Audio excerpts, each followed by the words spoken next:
Live from the Injured on the Go Just Call Mo studio. It's a blast! It's Orlando's own Tom and Dan. Welcome to Corporate Time with Tom and Dan. I'm Tom. I am Dan. We are live on Twitch and YouTube, and we'd love for you to come check out our live stream. Just search at Tom and Dan Live. Also on YouTube, tons of replays of every single day's recording with all of our guests, interviews, comedians, cartoons, shorts, small documentaries, large there's all kinds of stuff on there. Just search at Tom and Dan Live. Also, if you're looking for some spring camps for your kids, the Orlando Science Center has them. The History Center has them. So go to thehistorycenter.org. And I'm thinking of starting one here. I'm thinking of starting Dan Dennis's podcast camp. Yeah, Dan Dennis's podcasting camp for young men.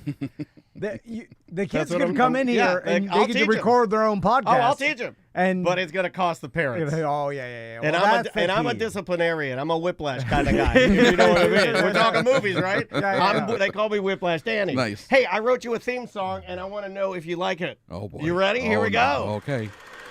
He watches all the movies, so you don't have to go. It's Movies with our friend Chris Crespo.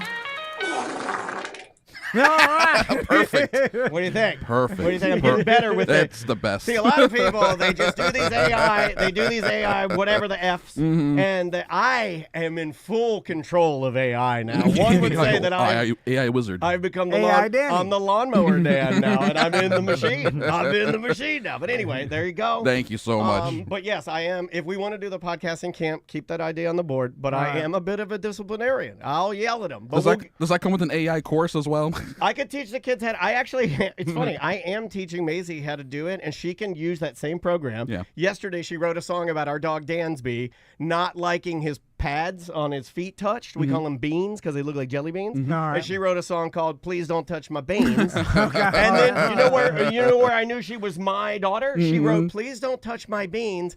Also, don't touch my peen." And I go, this girl's got the joke gene, man. I was like, what was that? Please don't touch my peen. And then Andrea got mad, and then she's like, look what you did. And yeah. It's not good art if you don't offend at least one person. Yeah. So good for her. That's exactly. awesome. But anyway, glad you're here. Happy Oscars. Thank you for having me. I appreciate it, guys. Good to see you both. Well, it was the Oscars last night. And it's a Oscar hangover day. So, and that's a why that... That's a why.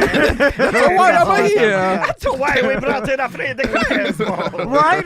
As soon as I did it, I was like, oh, let me get... Here it comes. Get past We'll start fresh. Here. He watches all the movies, so you don't have to go. It's Movies with our friend Chris Crespo. It's a Chris Crespo. Hey, I saw Nora. How you doing? This a movie that's driving me crazy. All right, so let's get right into it. You already mentioned the Nora, the big movie of the night. The one people are going to start watching this week. Isn't that the anti-Muslim trans person or something? No, I don't think so. No, that's what is that one? That's Emilia Perez, the lead actor for that movie. Everything is too crazy. I can't keep up with it. This was a weird Oscar season where like almost every big movie had some sort of strange controversy around it. Even Anora had a weird thing where Mikey Madison talked about how they didn't have an intimacy coordinator on set. They just did everything themselves. So a lot of people are like, that's not really how we're doing things anymore. It's safer with an intimacy coordinator. That's what I was going to do before podcasting. Intimacy coordinator. What is that? I was going to be an intimacy. Yeah, sure. I would be on set to make sure that not only the lovemaking scenes that we're filming in the movie look good, but they're also positive and filled with consent. And unless we're trying to portray a rapist monster, in which you wouldn't need me. In which you wouldn't need me. Actually, I think even then... I don't know what they do.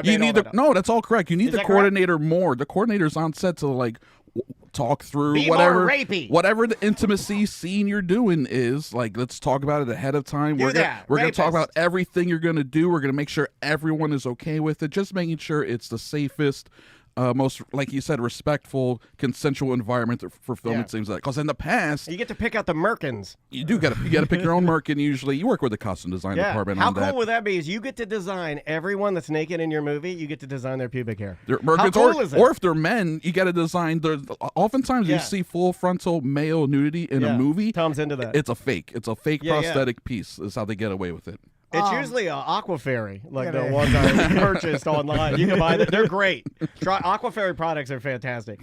Fair Villa, Tom and Dan I would for actually your promo enjoy code. this. I would actually enjoy this job. I think I would take it seriously. I'd be a very good intimacy coordinator. And it's not like it's a new thing. It's just become standard industry standard in the last like 6, 7, 8 years. But people have been doing this on some sets going back for a few decades now. But it's just now more widely regarded as like this is what you do when you have a sex scene in a movie. Because bad things have happened, right? Absolutely. People, let's be honest, men go too far. Marilyn Manson had that improvising. Rumor. Remember Marilyn Manson had that rumor that he filmed he has a music video out there with a woman that he was dating at the time, and then it's just like he removed his ribs so he could get at it himself. He has all these weird rumors. This rumor was that they were fully engaged like a Firehouse Sub during the video. No, they like were attached. real. Yeah, Wow. they were It was Velcroed. real. Yeah, they were Velcroed. Stuff like that goes back. I mean, I can think of this movie from the 70s called Don't Look Now. It's a Donald Sutherland movie. I think Donald Sutherland and Julie Christie, and they have a sex scene in that movie that people swear to this day that it was that they were just doing it for real. If you watch a scene, it's kind of incredible. If they're faking it, if they are faking it, don't want to really describe it too much as it's for radio, but no, describe it. I'm into it. You can almost, you're like, whoa, that looks way too real. Yeah. And then you're like, it could be real. It could be. Then people are just like, is that real? And they swore it wasn't, but I mean, I don't know. Chat room is echoing that we should probably Google that scene later. No, the don't look up scene. Don't look now. Don't look now. Don't look up. Don't look up. That's a different one. That's a different. Yeah, there's also. I also had heard there is a very graphic, and the rumor had been for years that the sex scene in this film was real, and that was Cloudy with a Chance of Meatballs. So I couldn't even do it. The real meatballs. The real meatballs. Back to Honora. So I saw it at one Best Picture, and I never even. I don't think we discussed this. It's film. a Russian sex worker marries oligarch's son. Yeah, well, not a Russian. She's American, but can speak a little Russian. She does have like a Russian past. That's why she hooks up with him to begin with.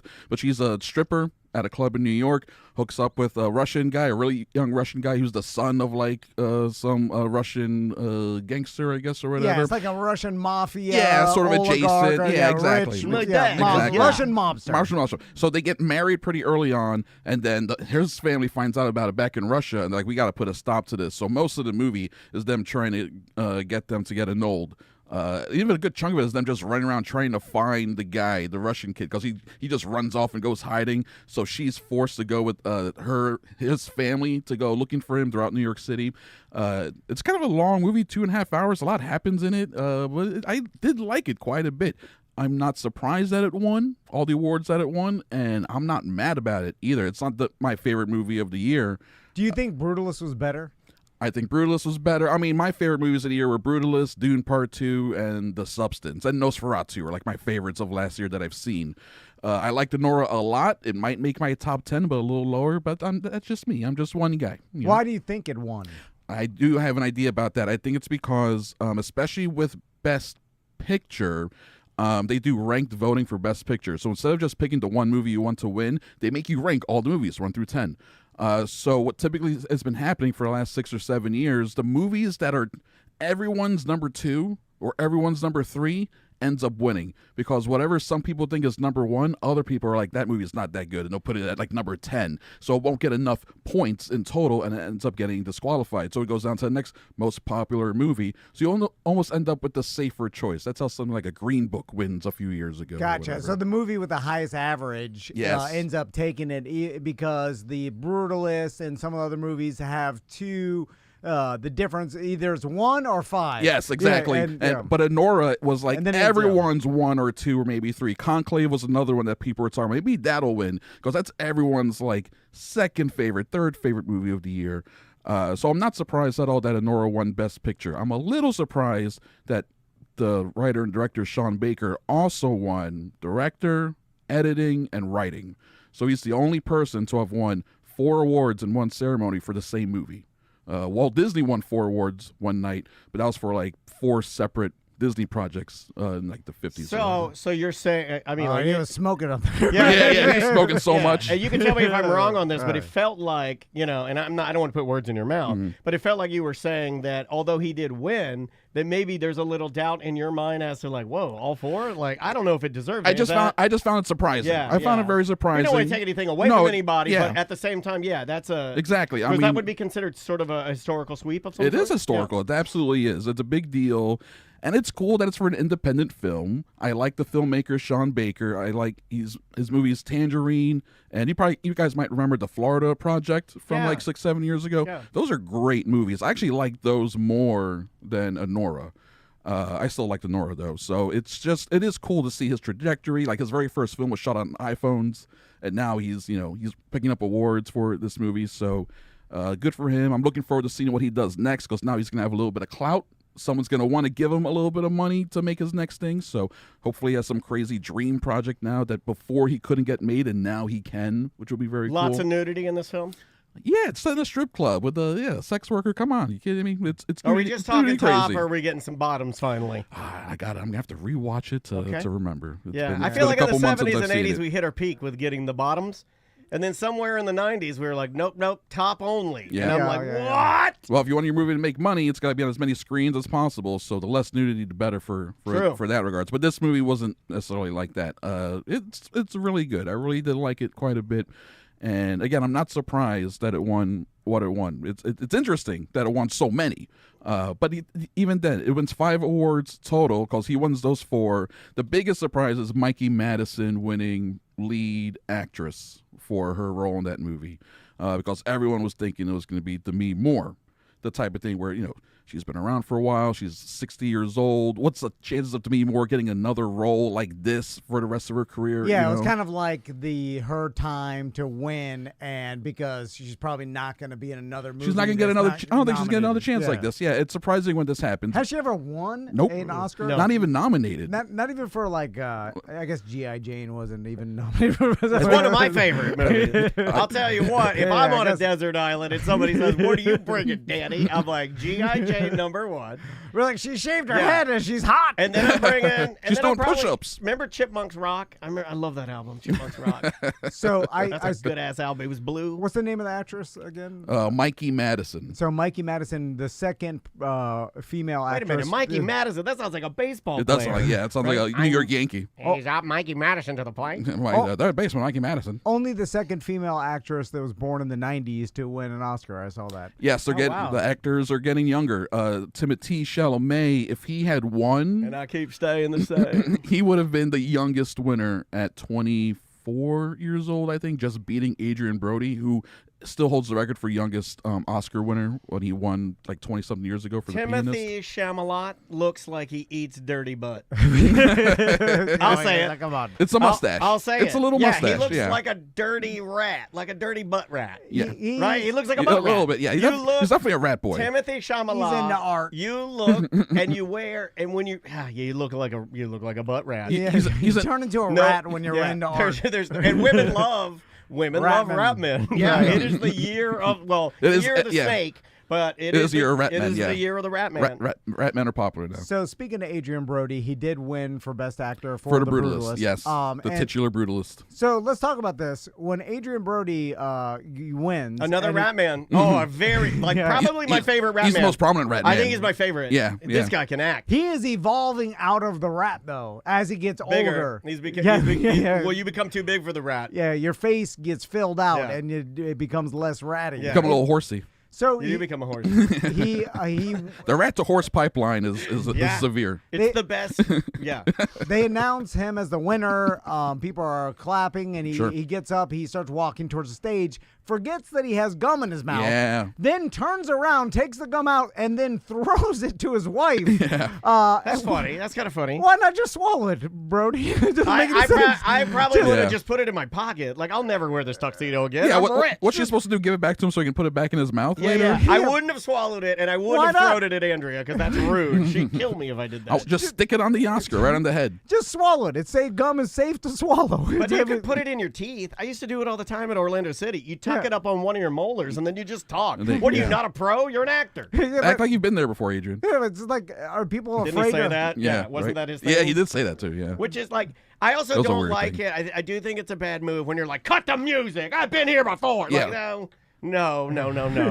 Drop the curtain on his head. Yeah, you gotta drop the curtain on his head when he does that. And they Is give the them speech too long? This is why we hate actors. This is why we hate actors. When you get up there, and you better make it quick, because we got to move on. This thing is forever. And then you're like, stop the music. I'm going to do this. Like, drop the curtain pipe right in his head like Bret Michaels and kill him. And then it's not even like what he said after. He was like, I'm going to keep going. It's not like what he said was so profound and amazing that we all had to hear it. None of their speeches are profound, even the ones that include hot-button political topics. I don't care about what any of you guys have to say. Yeah. Shut up. You get 45 seconds. Keep it to that. Thank your lawyer, thank your manager, your agent. So stupid, and then get out of there. I like you. I've always liked you since you were peeing your pants in Home Alone. Always liked you. Shut up. Been around for a while. Let's talk about Culkin. So he won for supporting actor, best supporting actor. Yeah. And me and Dana were talking about this morning. We're like, it's pretty interesting that Macaulay Culkin's brother, ended up reaching this height of. Fame. He's the actor of the fam. Yeah, he is now. He's the guy. Yeah, in the 90s when he was a kid, Macaulay was like one of the biggest stars of the world, which is crazy because Home Alone was such a big movie. But now he like fully stepped away and just like lived on his Home Alone money for the rest of his life doing nothing. Kieran is the one that ends up having a full working career and like building up to winning an Emmy in Succession and now winning the Oscar for A Real Pain in the same year. So Adrian Brody's wife is Harvey Weinstein's ex-wife? That I did not know. Somebody said that in the chat room. Oh, wow. That poor lady. Yeah. That can't be true. That's not true. I mean, who knows? What a redemption for her. That's more of a reason to drop the curtain pipe on his head. Yeah, get out of here. Yeah, get out of here. It's not his fault. You got Weinstein run off? Yeah, but how do you go to that after that, right? Well, I mean, I'm not going to marry Andrea after she's like, I was like, who was your ex? Alex Jones. She's like, Jabba the Hutt. I'm like, get the hell out of here, you gross pizza head. So... Right? If Crystal had dated and been married to Jabba the Hutt, I'm putting it back on movies. You couldn't marry her, or maybe you're the guy. You're the one guy. You're the Adrian Brody. Guy can turn his feet. I have no emotions. Jabba's just another weird thing. Well, I would find it odd. Did you turn the other way? Did you know what was happening? Like, it all depends. Like, maybe she had no idea that Jabba was doing, Jabba things. All the things. Jabba things, yeah. I mean, and the rumors. I mean, I would have gotten curious to you had to have started becoming, like you gotta wonder why are all the plants in the house dying. The chat room does say she divorced him and left the country for a while with their kids. Not good enough. Not good enough. Leave the planet at that point. Yeah. So, are you kidding me? What? It's his kids. Oh, gross. So this is what I think about. Like, would Kieran Culkin reach this success if his brother didn't do what he did? If he was him by himself? Because he'd probably never been in Home Alone. Never started the... May not even started acting, yeah. Because, as you know, becoming a successful actor, it's a lot like poker where it's skill and luck. Sure. Like, a lot of times people take roles that they have no idea what they're going to be, and then all of a sudden they end up being, and it's their launching point, you know? Sure, yeah. Because you don't know what the movie's going to do when you first accept the part. So his name gets him in there. Obviously, you have the Culkin last name, but also maybe looking at his brother and the wanting to surpass his fame or wanting to accomplish what he's, you know what I'm saying? Did that give him motivation? And with his name, now he reaches it, or could he have done it by himself? Nate Bargatze said it on our show. I was just listening to that interview. You have to see somebody succeed. If you don't, you don't even know if it's possible. You almost get in a weird, you don't.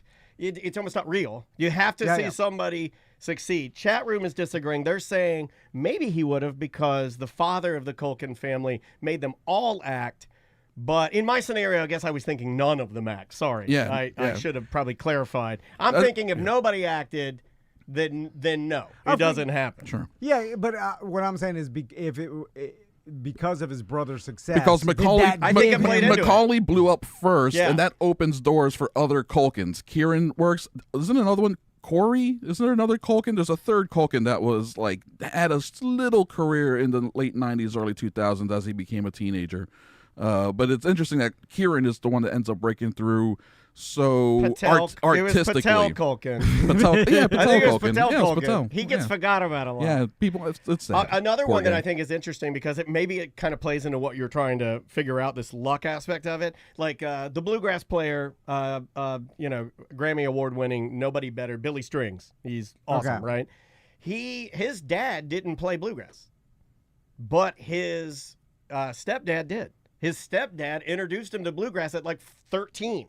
Okay. So no stepdad with bluegrass, then you don't find it, then you don't become the best in He the doesn't world. become Billy Strings. Right. Like if you stay with regular dad, then you just stay Billy. Sure, There are no strings. Yeah, so maybe dad would have pushed Kieran to act and to strive. Maybe he didn't need an older brother to, quote, beat in those regards. But I think Macaulay, like I said, one of the biggest movie stars in the world in the 90s, just off of a couple of movies, that had enough juice to get Kieran going for a while. Anyone with a Culkin last name, doors were going to be open for you, at least to try to do your best versus like, hey, get out of here. We don't even want to see you, kid. Before we take a break, let's talk about the best animated picture, Flow. Yes. So that's about a period, right? This was the first. No, Turning Red was about a period. No, Turning Red literally I was. being serious Turning Red there. was about a period. Tom yeah. looked at me like I'm on Animal Man, and I'm like, no, I'm gonna be in movies. You're thinking of a different movie. Yeah, but that shot, but Andrea a different turned that on. Oscar-nominated film. Andrea leaned over to me. She's like, "This cartoon's about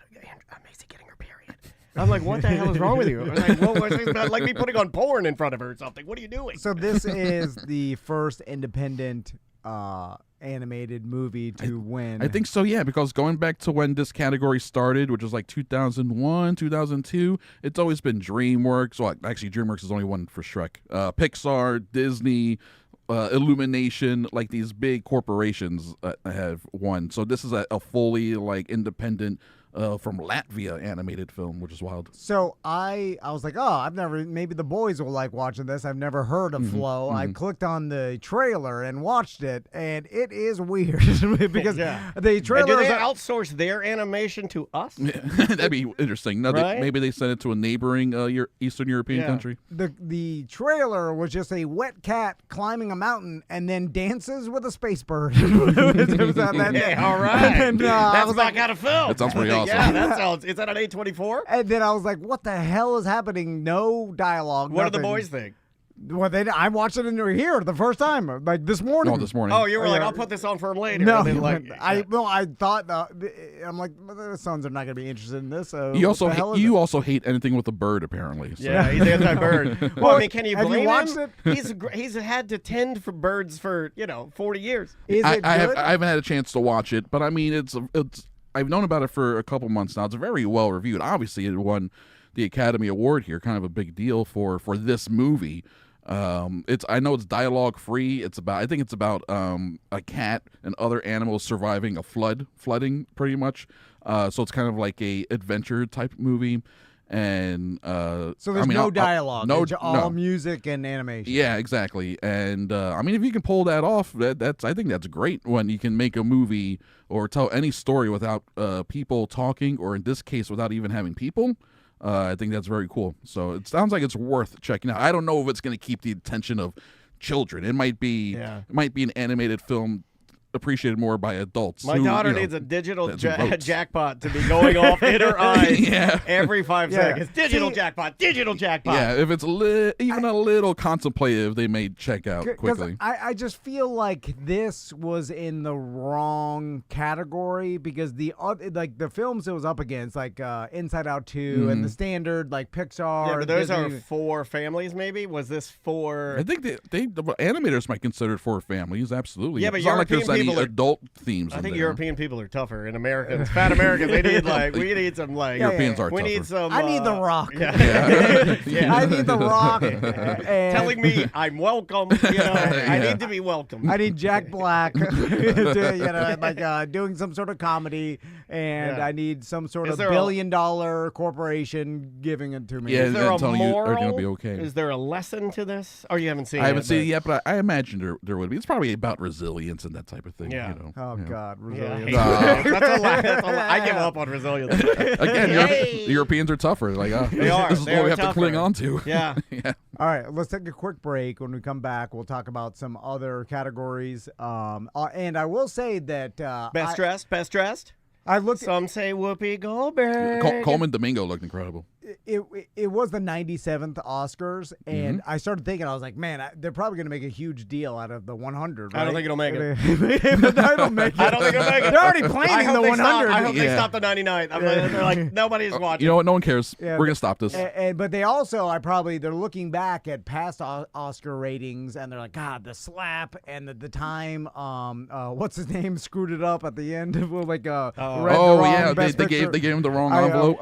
Warren Beatty. Steve Harvey. And I was like, because I looked up TikTok to find out, like, did anything crazy happen? And the Adrian Brody throwing his gum was the and I was like, they need some more drama. Conan had a couple zingers. I liked his pedophile joke. I thought that was pretty Yeah, funny. that was funny. That was something. He had a What couple jokes. I was like, holy cow. Like, hey, we're at the midway part of the show, which means Kendrick Lamar is going to come out here and call Drake a pedophile. and then he was like, don't worry, I lawyered up. Yeah, It so was funny. It was really funny. I thought he did a very good job as host. I don't know if he could do wrong in my eyes. I'm a huge Conan fan. I also supported him when he got the Shaft and everything. Yeah, I went to that crazy theater tour he did. I got to see him in Atlanta at the Fox Theater, and it was just so cool. That's cool. To support that and be around. That. Yeah, he's great. It seems I know like it's a big deal to host the Oscars, but it seems like Conan O'Brien would be over it already. Like he's on the other side of the screen. He's like, this is too much of a pain in the ass. Because I imagine it is. All the work that goes into it. Yeah. And then you're around all these Hollywood people, which is like maybe he's doing it as a favor. I always think about that sometimes. I always think about it like not that, I'm not talking about some sort of weird sexual favor, Pizzagate, that level. I'm talking about maybe it's just like how you and I do business where, we try to do special stuff for our clients and we love, let's say Mo. If Mo asks us to do something because nobody else is going to do it or host something, we'd probably go, we'll do it for you, man, because we care about you. You know what I mean? Yeah. Sometimes I wonder if maybe whoever produces your show knows Conan and just casually award over shows are in lunch. the dumper, you know, and they're like, would you do it? Yeah, we need a good dude. Because Conan, I will say, was it's better. It's probably, I guess Jimmy Kimmel, though, is good, Kimmel too. was fine. He's good. Kimmel was fine. I liked having Conan. I thought it was more comedy forward. No offense to Jimmy Kimmel, but when he's there, I always think he's going to fight with somebody about politics. Seriously, I'm like, oh God, He's here got we go. a sour face. You think they'll bring Chris Rock back for the 100th? Make a slap joke, and people will go crazy. I don't right? think they like that slap thing at all. Yeah. I think that's for a mar. I think we laugh about it, but I think to those weirdos, I think they're like, how could you do this? Yeah, the integrity of the institution. Yeah. All right, we'll take a quick break. We'll be right back with more Corporate Time. Welcome back to a Corporate Time. Chris Crespo is still here, but right now we're going to do That Time of the Month with Bob Zany. Bob Zany's on Zoom. How you doing, Bob? I'm doing great, and I love the sound effect. I think that brought it all home. As you can see, I haven't really worked on my backdrop yet, but the universe is out there. Bob, did you watch the Oscars last night? I was on a plane. I was coming back from Detroit to Vegas, and so my wife watched it, and she was, Yeah, it was okay. It's just not the same. It's not the same when we were younger, and you guys don't even know what it was like in the 70s when we actually cared about the celebrities. Yeah. They did matter. We don't care about them now. All these celebrities at the Oscars, you're like, you're not Mr. Beast. I see so many. What the hell's a celebrity nowadays? That's true. You could actually say I am one, and that will probably give you guys a little more street cred, but hey. So what do we got, Bob? Yep. Well, we got a lot going on in the news, and I always like that. It's the Zany Report during that time of the month with Dan and Tom. Yes. First up, you guys, New York. New York, New York. A roller derby league has lost its bid to ban transgender female skaters. The judge said, when roller derby is no longer fake, I will allow the ban. Good news. Bad news. I know this is going to probably hit home here. The bad news, while performing in Brazil, singer Patti Smith had to end her show early after collapsing on stage. The good news is she's okay and was able to sing her 3 hit songs. Patti Smith, 3 hit songs. There's 3, only 3, only 3 of them. Yeah. Only 3 of them. This is interesting. In Nebraska, you guys go to Nebraska a lot from Florida, right? It's a straight shot. Don't they have it like a nonstop? Yeah, we have a bright line. Yeah.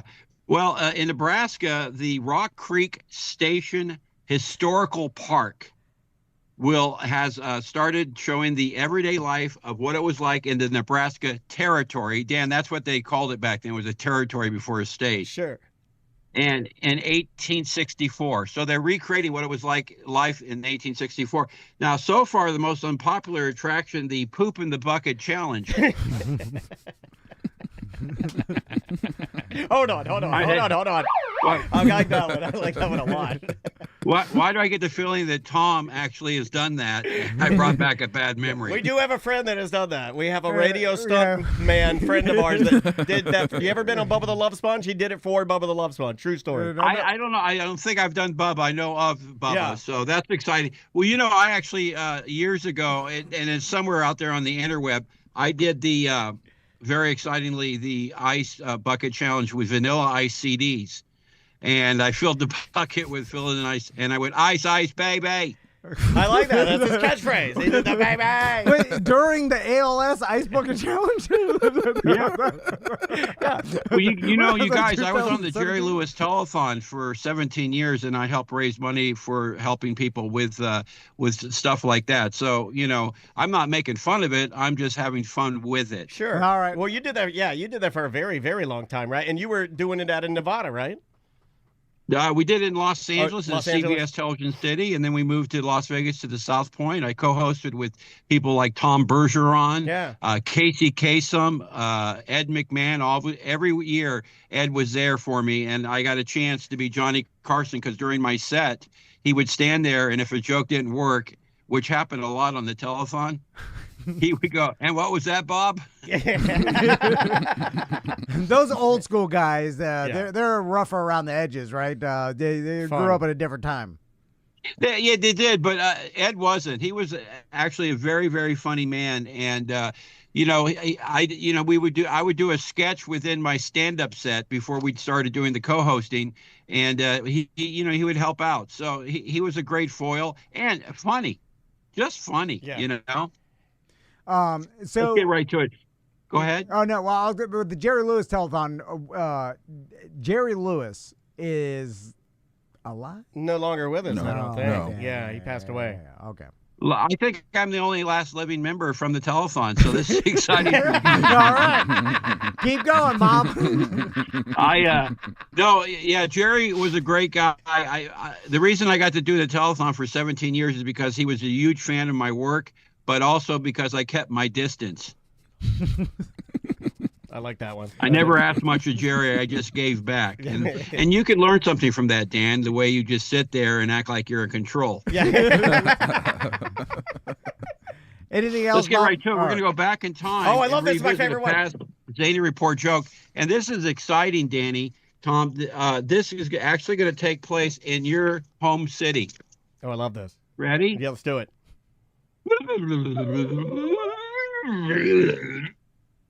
Okay, it worked. Let me put on those Dollar Tree readers. This is from December 3rd, 2019. Good news, bad news. Here's the bad news. Orlando, Florida. Ooh. A grandmother is outraged because her 6-year-old granddaughter was handcuffed and fingerprinted because she had a tantrum at school. The good news, she was finally released. The 6-year-old was finally released because she had no priors.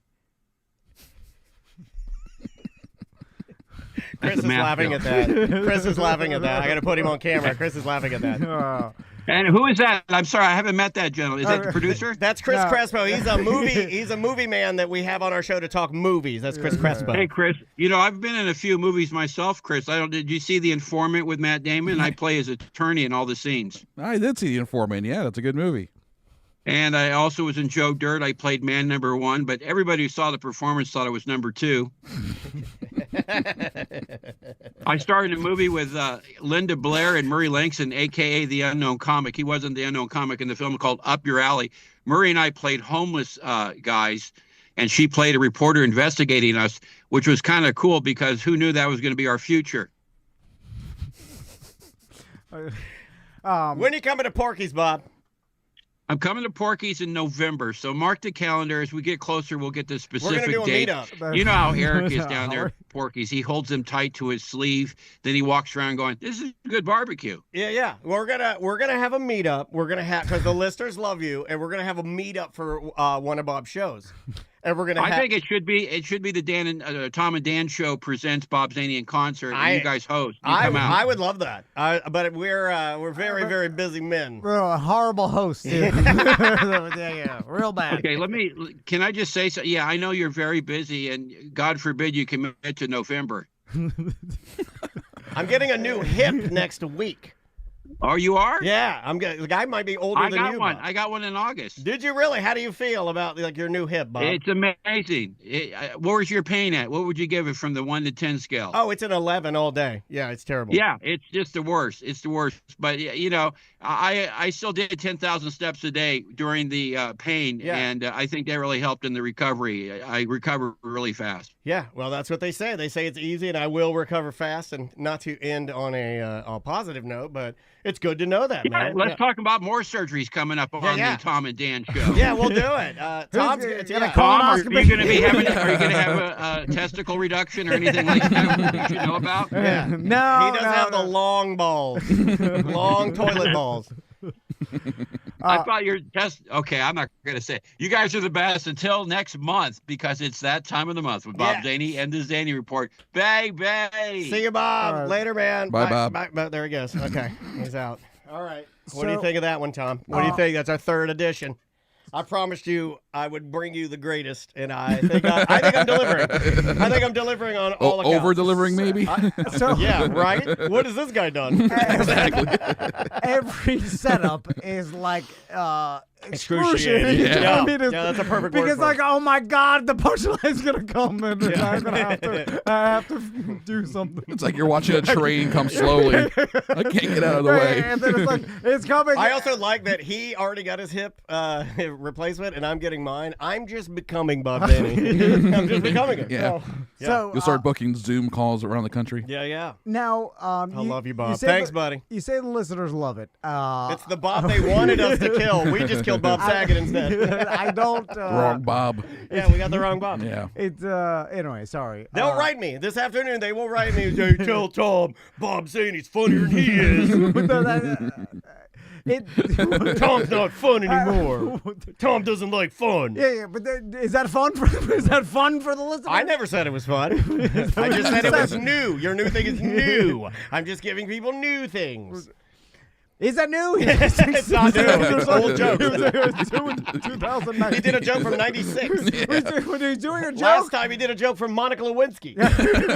But he's doing an Ice Ice Baby joke in 2017. It was a 1998 joke. And then we talked about the Jerry Lewis telethon and Ed McMahon and Jerry Lewis, who are both dead. So dead. Old and dead. We're plugging an event 8 months November. Yeah, this is the beauty of my plan. And Porky's Comedy Club. Porky's Comedy Club not paying us. Oh, wow. I think I'm the real businessman. So, Chris, let's get back to the Oscars. All right. So, anything else happened that was?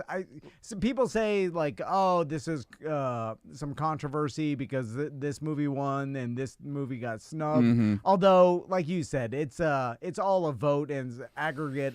For the best picture, it's a weird ranking system that they've changed in the last 8-9 years. So the best picture one has been weird now for a while, but it's it is what it is, and really it's a test of time type of thing. Will people still remember these movies in 10 years, or will the movies that are remembered like not even nominated? It's culture is weird like that. just I rewatched Driving Miss Daisy recently, the Best Picture winner from 1989, and that movie stinks. And there's a reason why no one talks about it anymore or wants to remember it outside of it being like a bad choice for a Best Picture winner. Meanwhile, from the same year... That's the whole theme of Maisie's bedroom. Driving Miss Daisy. I thought it was weird, but it's what she wanted. And I was like, why do you always dress like an old black man? I said that to Maisie. What, a mural of Jessica Tandy on the wall there? Because I thought she wanted to be Jessica Tandy. Nope, she wanted to be the black guy. So I got to go make water, ma'am. And now I said, what do you want to do with your room now? Because it's like Driving Miss Daisy. She's like, I think I want to do Bagger Vance. And I'm like, okay. Okay. I'm Just like, 10 years later, same idea. You can reuse the hat. Yeah. Meanwhile, from the same year, Spike Lee's Do the Right Thing, famously not nominated for anything, especially Best Picture. That movie is more relevant today than ever. If you watch that movie now, it feels like it was made last week, outside of like the time period setting of '89, and it's like taught in schools and stuff, in film schools. So, I'm not trying to slag Anora necessarily or anything. I'm just wondering, in 10 years, will people still remember Anora, or will something like The Substance or The Brutalist, or will people forget about The Brutalist completely? That's possible too. You know, it has its moment now. People like it, then they forget about it and move on and wait for the next Transformers or Marvel or whatever. I would like to thank The Brutalist for bringing brutal style, like that style. Brutalism? Yeah, brutalism to the forefront, because now I see it everywhere, and I realize that I am attracted to it. It's interesting, right? It is a form of architecture that and when you realize what it is, dig it. It's kind of like, wow, this really is like everywhere. And it's funny because it is we have some stuff in Orlando. Yeah, I mentioned it a few episodes ago. The library downtown is a great example. Yeah, I got to say that to my daughter, and I looked like I was a genius. I stole that from you. There you go. Yeah, it's like, and it's such a Soviet. It's related so hard to the Soviet Union. It's a Soviet style of architecture. I love reading in a Soviet prison. The Gulag. It's your favorite, right? Yeah, exactly. I'm gonna go to the Gulag for my children's books. I wonder why so much of, like, okay, so that would be two. I mean, I'm sure this is just a coincidence, but two of our movies are like, was Brutalist set in, where was that set in? It was set in Oklahoma, somewhere in America, in rural America, because the movie starts with him arriving in America on to Ellis Island on the boat. Yeah, post World War II. Maybe, is that a very long movie? Maybe I'll check that one out. It is long, but it has an intermission, so it's really like 2 hour, 45-minute movies combined. Can you blow through it? If you want to. I mean, I combine it and watch it. Like simultaneously have on one screen, one on the other screen, just play them at the same time. No, I mean, like, do people watch movies a little faster, or is that considered bad? I've heard of people doing that. I think it's a crazy thing to do, but I've heard of it though. Like 1.75. Extreme pacing. It just messes up the. It's weird audio to watch art sped up. Yeah. Like as if you're trying to just be. I understand people do that with sports podcasts. You chop and screw your rap music all the time. Every time I'm writing. That's because he wants to listen to it longer. Every time I'm writing in your Chevy Celebrity, you've got something chopped and screwed. It's all a bunch of chopped and screwed Tame Impala and stuff in here. So Wicked 2, Wicked Part 1? Wicked 1 or whatever. I was thinking of Wizard of Oz 2, even though that's not what it's called. No, it's not. It's not called that. It's certainly not called. No. Wiz 2. But that won some costume design, but that was it, right? Yeah, it won costuming. Music? Not score. I think Brutalist won score. I think it just won costuming. How about most annoying and skinniest arms? Ariana Grande, maybe. She performed at the Oscars. I saw that. They did the opening. Her and Cynthia Erivo, a great opening, actually. Yeah, they're so ridiculously talented, especially Cynthia. And then did you see her? She has these long nails, she had these long, awesome decorative nails on. Yes. And then one of them, the pointer finger, had like a little gold chain dangling off the end of it. So she's like a little dangler? Yeah, a little dangler. And she's holding the mic, and you see this little thing dangling on her finger. It was so danglers are back. I saw a guy at Trader Joe's, like an older, dad. Like a guy that looks like Tom, like not older dad, but it's just a dad, dressed like you, dangler. The only thing he had. What, a dangle earring? The only thing he had of any. The only unique thing about him was he had a dangler, and I was like, "Whoa!" Was it a little pirate sword, maybe, or something like that? I couldn't make out what was on the end of it, but it was at least half an inch. It wiggled. Wow! It had some movement to it. Okay, when you are dressed, because I saw her dress also, and it was, like over the top, huge shoulder pad, like a gigantic costume. The only way I could describe it, like abnormal than a normal dress, I guess. Right. But like over the top. And then you have the long nails and a dangler. Like, how do you use the restroom? You don't. Like, Carefully. You don't. Yeah. Do you take some medication that way you don't? Because Maybe you don't take medication, but you certainly don't drink or eat much. okay, yeah, you have to not drink or eat much No. because just go like. Didn't they say that about Kim Kardashian when they stitched her in that Marilyn Monroe dress or something? And Oh, she had to like starve herself for a she had day to, or like, something. starve herself. No, I want to say like for a week she Really? starved herself. Yeah. I think she was like, Yeah, they're because like you- lucky she walked. to drop the lbs to fit. Yeah, because you can't go to the bathroom just like go. I gotta go tinkle. Like it would be a Don't say process. that ever. No, Why'd you say that? What's wrong with you? well, because Why would you ever say that on this show? because with the elaborate You're dress embarrassing me in front of Chris. and the stockings and then the nails and the danglers. Well, you and cut a all that, hole like Fairvilla underpants. No, well, I don't know. There has to be some sort of like a plan. I don't think you wear underwear. Maybe she's diped up. No, you have to. in Chat room case said diapers. Yeah. no. Yeah, why not? Because if that came out, then it would be embarrassing, right? Why not it wouldn't gonna come come out? It's out. not gonna come out. It's That's pointing to the yeah. diapers that it stays in. They don't come out of the leg holes. Haven't you seen it? They Yeah, but it'd bunch be the legs puffy. so it doesn't come out. Yeah. No, the diapers are they're no, very no. thin Oh, now. yeah. Adult diapers. You, Yeah. know, you know nothing about diapers, man. You're sitting here trying to tell us about diapers. Me and Chris know about diapers. Well, I know dude. about adult diapers. You don't know nothing about diapers. Me and Chris are the diaper boys. Because at the Shut your hole. We're the die boys. Yeah, man. do they even serve drinks at the Oscars? I don't know. Like Is there a bar there? like because Why? Are you not going to go now?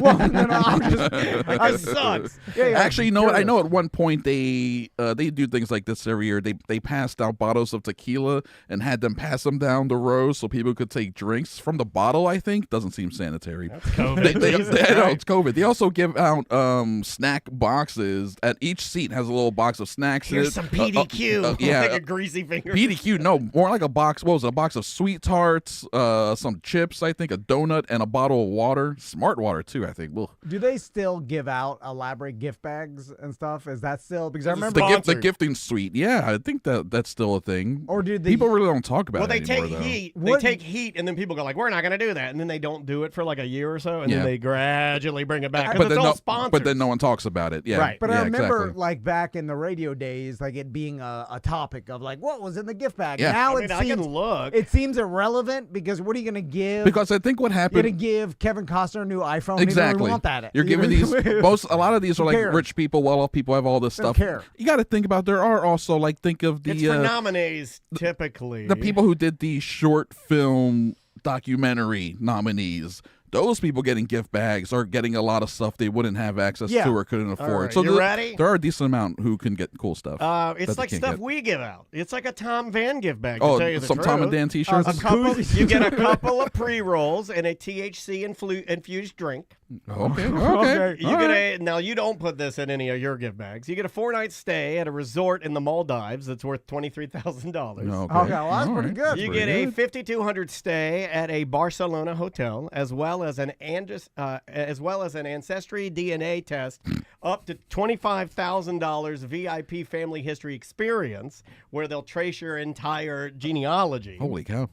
The gift bag also includes a $240 John Booz cutting board, skincare products from Swiss brand Institutum, a luxury pocket square from Daniel Ashley Companies. Oh. This pocket square is a $1,500 pocket square, a tiny That's- piece of that's silver, crazy. $1,500. So then, Holy so crap. eggs out there cost $6 for half a dozen. But then they're gonna put out articles like this that about these expensive pocket squares. People don't want to hear about that anymore. So I feel like this. You know, we should it's like we it's should like have gauche stormed that now. place and kill all those rat men and steal their pocket squares. We should. I'll stomp a rat man flat and steal his pocket square. Listen, you the- little Shyamalan. The French had it right. Little shot. I think even with my bad hip, I think I could push Timothy Chalamet over. How tall is he? How tall is he? Maybe 5'8", 5'9". I think I could push him over. I think I could tackle him. Yeah. I think he's pretty tough. I get. mean, Oh, he's yeah, not yeah. tough. I- He's not enduring the amount of pain I'm enduring. I'll gouge his eyes out and steal his pocket square. There you go. He made some speech at some other awards that got some sort of like people saying like, "Oh, this is pretentious." He was just talking about he wants to be. Oh, the he best. wants to be known as the greatest, one of the greats, Yeah. or something like that. That's well, fine. Yeah. well, you won't be saying that What? No, you won't. When you get your hands on them? The true greats are the ones that never say They that. don't say that. Yeah, Gene Hackman didn't say, I want to be one of the greats. Correct. He just did good work. And when he died, everyone was like, this guy's great. Just do your work. Yeah, Shut up. But he's young, and then he's got aspirations to be one of the greats. He's just young, that's all. There are I young, like that. but you can still have aspirations and not say things that make people... And not come across as pretentious. He's a New York City theater F-boy. Don't is what defend he is. him. I Don't like the defend grind. I'm not defending him. Don't defend him. I'm He telling wants you. to be like Brady and Tom. He's a butt Tiger rat. Woods. He's a dirty butt rat. He is. No, Don't defend him. it's not a defense. It's an accurate description of what he is. Yeah, he's gross. What else? Christine put a few more things in here. Well, I was gonna say one of Conan O'Brien's joke I did see on TikTok is that he was talking about the Timothy Chalamet movie, A complete Dylan, unknown. and he was like, he's like, Bob Dylan wanted to be here tonight, but not that much. And I was like, that's a funny joke because like a movie about him is being nominated for an award, didn't show up. Yeah, Like, didn't even show up. less. Yeah. But that's good because that's Bob Dylan, right? It's very Bob Dylan. Very much Bob Dylan. If he showed up, it would almost be like, what is this? You know, you expect him to not show up. In fact, they've been saying, like, he shared something on it. He shared a tweet, I think. A tweet from Machine Gun Kelly or MGK. Bob Dylan did. He's on Twitter? Yeah, or he's on Instagram. And he shared like a reel of on MGK. social media. He probably butt dialed it. He didn't mean to do it, I don't believe. But people were like, oh my God, because he never does anything. Yeah, that was an accident. Yeah, 100% he hates Machine Gun Kelly. Yeah, there's no way. There's no possible way that he watched Machine Gun Kelly and was like, this guy's got it. No, I like his style. Yeah, no way. Basement mixing up the medicine. That movie went 0 for 8, by the way. It lost every category that it was nominated for. You want to know why? Bob Dylan? Chalamet. His attitude. People are like, nope, we're not giving it to you, Yeah, buddy. we don't like your attitude, Chalamet. Yeah. Well, let's plug the podcast, Cinema Crespediso. It's a Cinema Crespediso podcast, and you can find it anywhere podcasts are heard. Yep. Also, Who's the Baddie podcast. Yeah, man. Yeah, my episode came out last week It's about awesome. Shawshank Redemption. And anything else you want to hit? That's pretty much it. Yeah, the C Lane episode of Who's the Baddie comes out this Wednesday. I saw him over the weekend. He's a very nice guy. Love that man. He chose Con Air, I believe. Oh, that's a good one. Oh, yeah. That's a good one. So a lot of Nick Cage impressions in that episode. And then you can go to patreon.com/Crespediso for the newest episodes we're putting out. Our next 2 episodes come out these next 2 Fridays. The Godfather and Godfather Part 2. So technically Which you some like better big personally? movies. Part 2. I think Okay. I've seen the first one more. Yeah. But Me the second one is just a bigger, crazier movie. Yeah. So I got to respect it. There's a scene in Con Air where Steve Buscemi is about to molest a little girl. A different time. might be the baddie. Screensaver on my He's phone. playing with a doll. Anyway, Might be the baddie. We'll see. all right, we will be right back. Thanks.